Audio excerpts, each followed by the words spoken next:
So I finally read Harry Potter book 1 and I watched the movie. I've been missing out on so much. For example, you know those ties that everybody in House Gryffindor wears? Turns out I owned a tie exactly like that for many years. I found some pictures of myself wearing it, but as you can see, unfortunately in all the pictures I look like a total Hufflepuff. I love how each character has a distinctive trait or voice. Like Neville got himself knocked out, he's so accident prone. Classic Neville. Neville Longbottom is like the Kenny of Hogwarts. And on the rare occasions when Dumbledore speaks, he drops more wisdom bombs than the Dalai Lama's Twitter account. Like here's some quotes from Dumbledore all in a single scene where he's talking with Harry. Call him Voldemort, Harry. Always use the proper name for things. Fear of a name increases fear of the thing itself. To have been loved so deeply, even though the person who loved us is gone, will give us some protection forever.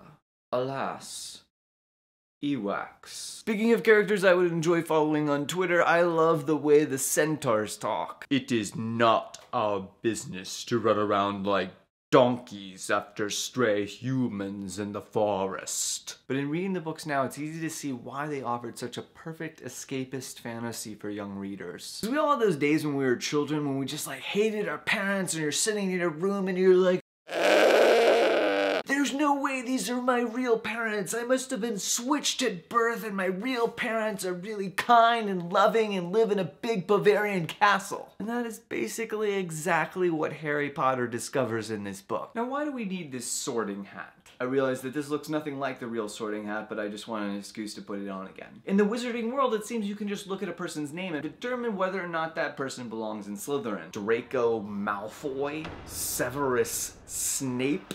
Voldemort? Ron tells Harry that every single wizard or witch who has ever gone bad has come from House Slytherin. If so, why doesn't Dumbledore just disband Slytherin? Let's say that we discovered that every single psychopathic serial killer in history had belonged to a particular fraternity in college. Wouldn't that fraternity just be disbanded immediately? Part of the premise of this series is me examining why my parents didn't allow me to read the books as a child. Your parents read the books and determined this was not appropriate reading? They did not read Harry Potter. That is how earnestly they believed it was potentially evil, that they themselves did not want to be exposed to it. If I had read the books as a child, I think it's far less likely I would have walked away from the books being like, man, I want to become a wizard and summon a bunch of evil spirits and demons. And more likely I would have been like, wow, if I sneak out after bedtime into forbidden places, I'll have fun and exciting adventures. Though based on my reading so far, I don't think my parents really needed to protect me from reading Harry Potter as a child. I do think they were wise to consider what stories I was allowed to be exposed to. Because stories, even made up ones,